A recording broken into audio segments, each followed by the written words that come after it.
বৃষ্টির দিনে বাঙালির চোখে খিচুড়ির থেকে ভালো আর কিছুই হতে পারে না। কিন্তু নর্মাল খিচুড়ি তো আমরা প্রচুর খেয়েছি, আপনারা কি কখনো চিকেন খিচুড়ি খেয়ে দেখেছেন? হ্যাঁ, আজকে আমরা বানাবো চিকেন খিচুড়ি। আর চিকেন খিচুড়ি বানানোর জন্য ঘরের সমস্ত উপকরণ দিয়েই আমরা তৈরি করে নেব, শুধু এক্সট্রা চিকেনটা বাইরে থেকে আনতে হবে আপনাদের। তো চলুন যাওয়া যাক, ভিডিওতে একদম স্কিপ করবেন না। লাস্টের যদি টিপসটা না দেখেন তাহলে আপনাদের পুরো চিকেনটা বৃথা হয়ে যাবে। যার জন্য আমাদের টমেটো, পেঁয়াজ, রসুন, আদা আর কাঁচা লঙ্কা লাগবে। আর খিচুড়ির জন্য যেটা সব থেকে বেশি প্রয়োজন হয় সেটা হচ্ছে গোবিন্দভোগ চাল আর সোনামুগ ডাল। আমরা এখানে সোনামুগ ডাল ইউজ করেছি, আপনারা চাইলে যে কোনো ডাল ইউজ করতে পারেন। আলুগুলো ঠিক চিকেন কষায় যেমন কাটা হয় সেরকম ভাবে কেটে নিয়ে রাখতে হবে। তার মধ্যে চিকেনগুলো দোকানে গিয়ে বলবেন মিডিয়াম নয়, চিকেন কুচি কুচি না, একদম ছোট ছোট করে চিকেনগুলোকে কেটে দিতে। আর মশলার মধ্যে তেজপাতা, গোটা জিরে আর তার সাথে শুকনো লঙ্কা। যেহেতু চিকেন খিচুড়ি বানাচ্ছি তার জন্য প্রসেসটা একটু আলাদা হবে, যার জন্য কড়ার মধ্যে ডালটাকে দিয়ে ভালো করে ভেজে নিতে হবে। ঠিকঠাক মতো ভাজা হয়ে যাওয়ার পর ওটা তুলে রেখে অন্য একটা বাটিতে রেখে দেবেন। আর কড়া গরম থাকাকালীন আপনারা ওখানে সাদা তেল ইউজ করতে পারেন। আর তেল গরম হয়ে যাওয়ার পরে ওখানে আমাদের মশলাটা দিয়ে দিতে হবে, যার মধ্যে গোটা জিরে, তেজপাতা আর শুকনো লঙ্কা আছে। আর তার মধ্যে কাঁচা পেঁয়াজ কুচি কুচি করে কাটা, লবঙ্গ আর দারচিনি দিয়ে দিতে হবে। কিছুক্ষণ নাড়াচাড়া করার পরে টমেটো আর কাঁচা লঙ্কা কেন বাকি থাকবে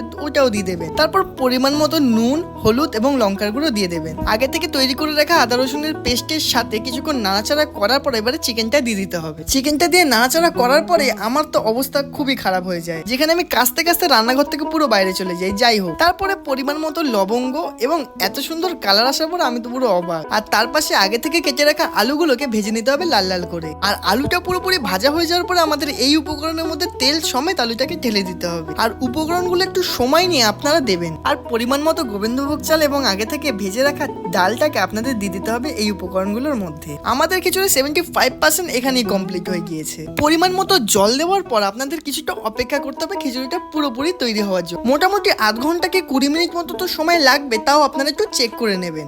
আর লাস্টে এখানে আমার মা ইউজ করেছে জিরের গুঁড়ো, যদিও এখানে খুবই টেস্টি হয়েছিল এটা খেতে। সত্যি বলতে খিচুড়িটা তৈরি হওয়ার পরে এত সুন্দর একটা লুক এসেছিল যেটা খেতে একেবারে অসাধারণ হয়েছিল। তার সাথে পাঁপড় আর আমের চাটনিটা সব থেকে বেশি ভালো লেগেছে আমার খিচুড়ির সাথে খেতে খুবই ভালো লেগেছে। আর লাস্টের টিপসটা হচ্ছে এটা যে আপনারা কখনোই দেশি মুরগি ইউজ করবেন না এখানে। তো আপনারা আমাকে জানাতে পারেন ভিডিওটা কেমন হয়েছে কমেন্টে। আর নেক্সট ভিডিও আপনারা কিসের উপরে চান অবশ্যই জানাবেন। চ্যানেলে নতুন হয়ে থাকলে অবশ্যই সাবস্ক্রাইব, লাইক, আর আপনার বন্ধু যদি খিচুড়ি না বানাতে পারে অবশ্যই তাকে শেয়ার করে দেবেন। আজকের ব্লগটা এতটুকু, আবার দেখা হচ্ছে নতুন কোনো ব্লগে। আমি ক্রিস, আপনারা দেখছেন কেজি ডেইলি ব্লগ চ্যানেল। আবার দেখা হচ্ছে নতুন কোনো ব্লগে, ততক্ষণ পর্যন্ত সবাইকে টাটা।